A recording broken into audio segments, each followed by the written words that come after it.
Aries.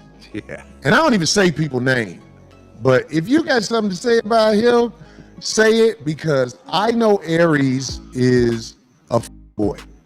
I'm just keeping it real. I know what he did to my staff when he came up here and he said, oh, you didn't have a staff. So I want to ask, did your cameraman put his makeup on? No. No. Shout out to Candace, our makeup artist. Yeah. No, the cameraman did not put his makeup on. Okay, because he said it was only 2 people there, you and the cameraman. Right. Like, so what, did the cameraman put on your makeup for? I don't think Aries is aware that he's rude to people. Like, I don't think he's self-aware enough. I think he feels like he's just going about his day, because we were talking before the interview started about your negative experience with him coming on here. I've never spoken about that, but yeah. And Frank and Genevieve were there. Yeah, I don't think he realizes it. So he's like, Vlad's lying. I'm going to sue Vlad. I'm like, go ahead and sue me. Sue me. I'm glad. Go ahead. I'm so glad you said that you think he doesn't realize. Yeah. Here's the thing about most people. I would say 90% of the people, like you just said, you think he doesn't realize. Yeah. Most people realize. It's just in this world, because a person like you who's got an itinerary, you got things to do. You're going to tolerate a lot more than people who don't got nothing to do and live for this because he never gets out of line with those people where he know the repercussions are instant. So Aries plays the game like most people in life play the game. They do things where they know, oh, I can get away with this right now. Most of the time, when they're around somebody that they know they can't get away with this with, they don't do it. In fact, they are puppy dogs. Yeah, I don't think Aries was prepared with my first response, because he had texted me, like, yo, man, I hope you didn't do what I thought you did. It's not that serious and blah, blah, blah. And my response was, you. That was my response. I said what I said. You. I'm not trying to go back here again. Yeah. And he called me out and said, yo, Vlad, you a coward. I'm gonna come on your show for free. And I'm like, I'm Jewish. I like free. Yeah. So I heard you say that. I like free. I actually thought that was funny. Real quick, this is a very interesting dynamic. It seemed like Vlad over the years, he got a lot of heat for being the feds and putting people on the spot. But do you notice how he has slowly ingratiated himself back into the culture? Even Lord Jamar went back after all the Farrakhan nonsense. And now you got Corey, who kind of represents the real more than a lot. Walking him on, his fallout, meaning Corey's, with somebody that looks like him, meaning Anton. And you got Vlad sitting here representing the establishment, whether he thinks so or not, actually looking like the good guy. It's just real interesting, man. Let's get back to it. I knew nothing about different races of people until I moved to LA, because Chicago is so segregated. Right. Black people be around black people for the most part. So I learned the difference between a lot of, like, I didn't even know Mexicans and Puerto Ricans weren't the same people. not the same, yeah. Totally different part of the world. Really? I didn't know. I'm saying in Chicago, it was just, I lived in the black hood. And that's all we knew. So yeah, I get what you're saying when you say that. Right, so he called me out, so I come back, do it for free, in your face. Everyone I knew told me not to do it. Like, yo, you don't want to go head up with a comedian. That's a mistake, Vlad. I said, nah, that, I got the truth. I got the receipts. So I said, let's do it. He said, give me 48 hours. You're asking for 48 hours when it was your idea to do it. Yeah. So I said, cool, I'll give you 48 hours. 48 hours later, I hit him up and said, what's up? He said, no, I'm good. I said, I figured that, pussy. Yeah. Oh, wow. That's real deep. I mean, he is a. Yo, I ain't trying to. Come on, that is. All I know is him doing He pussy called shit. me out. Yeah. He called me out. He's a professional comedian. He's on stages. I'm not on stages. Maybe he prayed on it and the guy was like, I don't no. know. And then he accused me of stealing his joke. He said, yeah, you know, people in the comments are saying that you call me Kung Fu Panda, but I made a Kung Fu Panda joke on stage. Like, you own that whole character and every joke associated with it? Like, for real? And he's the joke thief. I called him Kung Fu Panda because of the dark spot under his eyes. I know that was not his joke on stage. I don't think he was calling out other people. All y'all with dark spots under your eyes, the Kung Fu Pandas. Like, no, I don't think that was the same joke. But I knew right then that he was going to try to slither out of it. Is it too long or too much? But what started it? What am I missing? Like, what was the big gist of it? What's the gist? With me and Aries? Yeah. I mean, look. What was the initial? Aries, we'd been doing interviews for like 10 years. You know, he's Would been. you consider him a friend, or was that? See, he had a problem with me saying that I don't really consider him a friend, but my thing is that outside of work, we don't ever talk. We don't get on the phone. I don't tell him about my problems. We've never had lunch together, dinner. He's never been to my home or likewise. That's what I consider a friend. Mm-hmm. You know, you talk like a Michael Jai White, you know, or like a Willie D. We'll get on the phone and talk for hours about nothing to do with work. So I never really consider him a friend like that, but I was friendly with him and we had a good relationship. Okay, so here's what happened, right? And I've never told this part of the story before because I figured it was petty. With what? What I'm about What to tell I you. asked. Okay, go. What I'm about to tell you, right? And the only reason I'm saying is because he kept mentioning this part of the story. So I've never been to an Aries Spears show. 10 years, and you think of all the output we've done together, I've never been. So there's a show in Oxnard. So I hit him up. I said, hey, can I come to the show? He said, yeah, I'll get you tickets. When I got there, the whole place was excited because like, oh, Vlad is here. He's, you know what I mean? So like I'm taking photos, like everyone's asking me for photos, everything else like that. They put me right in the front. He does his show, and he doesn't mention me, right? And I'm like, all right, that's cool. I mean, that's just his, maybe that's just his routine. So he had another show at the Novo. It was like, you know, like I think his biggest LA show ever. So I'm like, oh, I'll go to that show too. He goes, cool, I'll give you tickets. So I'm at this point, like the first time he said, oh, Vlad asked me twice. I didn't ask him the first time, but the second time I texted him and said, hey, give me a shout out on stage. Because I figured that's a regular thing to ask for. So he gave me this weird emoji face in return. So I'm like, all right, whatever. So I get there and, you know, we're in the audience.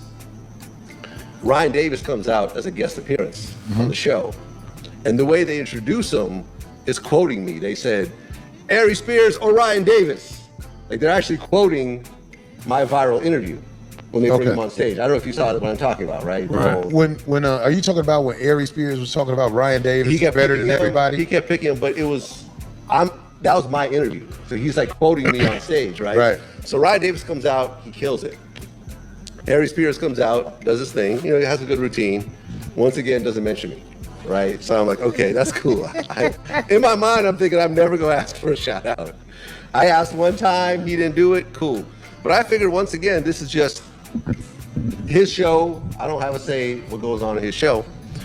So after the show, he sets up the table and he's selling like t-shirts and people, you know, selling, you know, pictures with people and stuff like that. So me and Ryan Davis start to talk.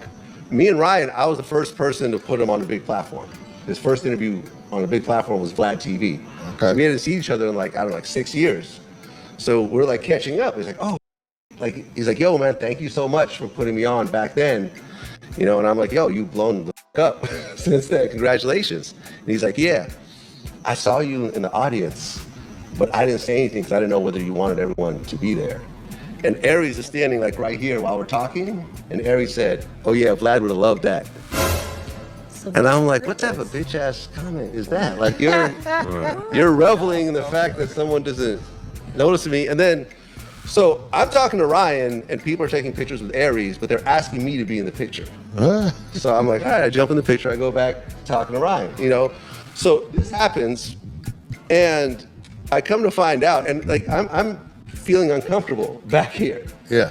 And Aries, when he did the responses, he made a point to say, yeah, Vlad asked me for a shout out and I purposely didn't give it to him because this is my stage. But when we do Vlad TV, that's our stage. But this show is my stage. And I purposely didn't give it to him because I know that he wanted it to be about him or whatever.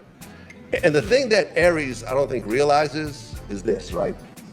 When he does his show, his comedy show, he's absolutely right. That is his stage. But when he does Vlad TV, that is not our stage. That's my stage.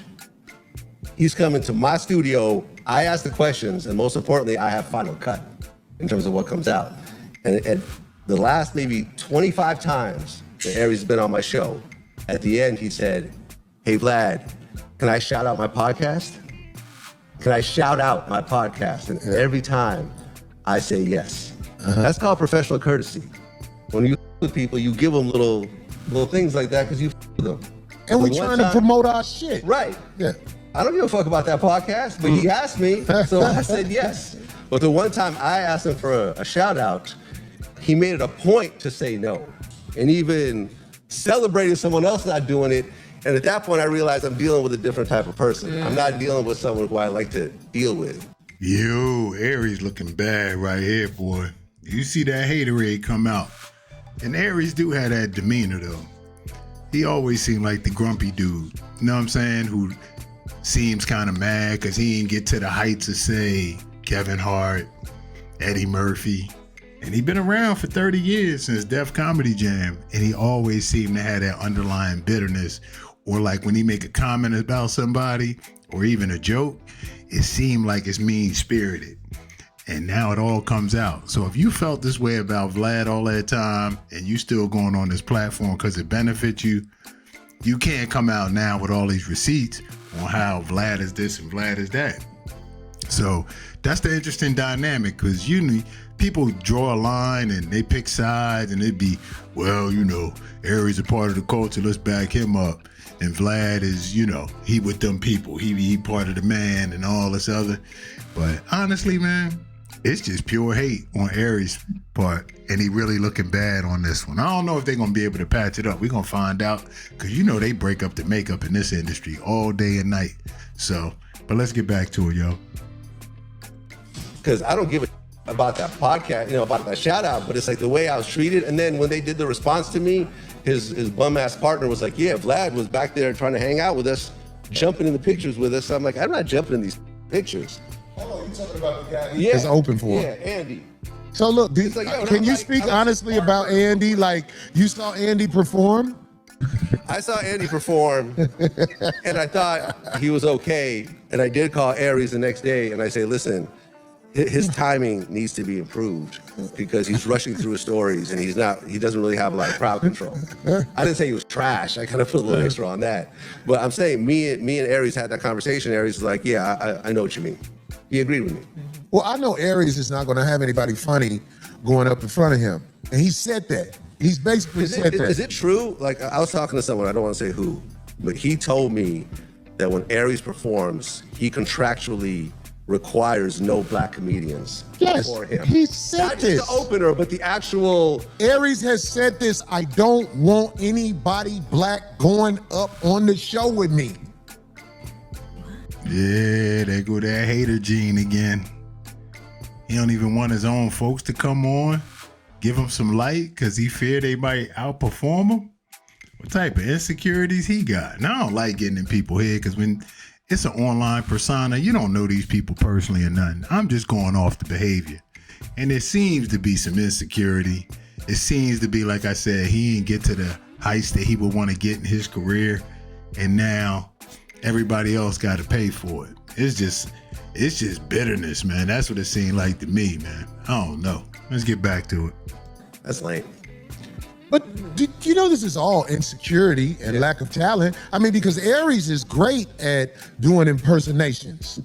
But after a while, it plays out. You know what I'm saying? On stage, after I think he's good the on cow stage. says, "Grrr," after a while, that shit turns whack. You know what I'm saying? I think he's good on stage. I'm not going to say. You talking about Aries? Yeah, I've seen. Yeah, him that's your perform opinion. twice. I Yeah, get it. In my opinion, I saw him perform twice. I thought he was good. Yeah. Because I understand. he has something out now where he's saying he doesn't perform in the South because of their lack of knowledge. Let's just Right, say he that. said that on my show multiple times. Yeah, it's like, Aries, you're limited as a comedian, brother. You can't. I just came back from Detroit, and I'm telling you, that room I did in Detroit, not a lot of comedians can have a successful night in that room because it's the streets. There's a club that they go to next door, and it's the Sugar Daddies, tricking with the young bitches. You get what I'm saying? So they're in the crowd. You can't really do comedy like that because they're anxious about Right. like that. So I'm saying it's like Aries can only work rooms that are set up for a comic to win, if you know what I mean. And in the South, hey, let's just talk about the South. In the South, you really can't come with that city boy perpetrating nothing. You got to be able to relate to the people. And that's what it's really all about. Because if you in Mississippi doing some comedy, goddammit, trust me, they not with that type of talk you talking. You know what I'm saying? They watch what's on the internet, but I'm saying, like, we're talking about the working people that can buy a ticket to come to a comedy show. Right. What are you talking about? If you can't relate to them, you can't perpetrate. But yeah. So that's I'm not trying to pile on him because there's other guys that I really would like to ask you questions about. Well, that sums it up right there. And that's also being stuck in that old school mindset. When I was going through the South, the 90s, 2000s, it did seem like they got a different pace. But coming from the East Coast, it looked like they were slow. But as you get to know people, you realize ain't nothing slow about them. They just approach it different. They think different. They process different because they from a different region. But if you look at the people that have come about the South and done great things, Cash Money Records, Master, all of them, it's tons outside of rap. I mean, like any industry. And they've done very well for themselves and proven that their intelligence is just different from an East Coast fast-paced, talk your way out of a paper bag type of thing. They process things, and when they talk slow, but they thinking quick, even though it don't seem like it. They may not catch the slang or the references, but if you put it in their language, it make perfect sense.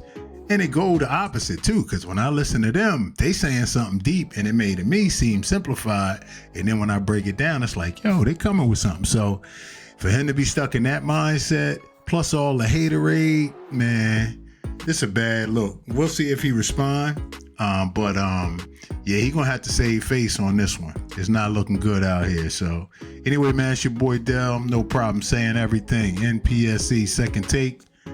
Go ahead and like the video, share the video. Let me know what y'all think in the comments. Till next time. Appreciate y'all tuning in. We out.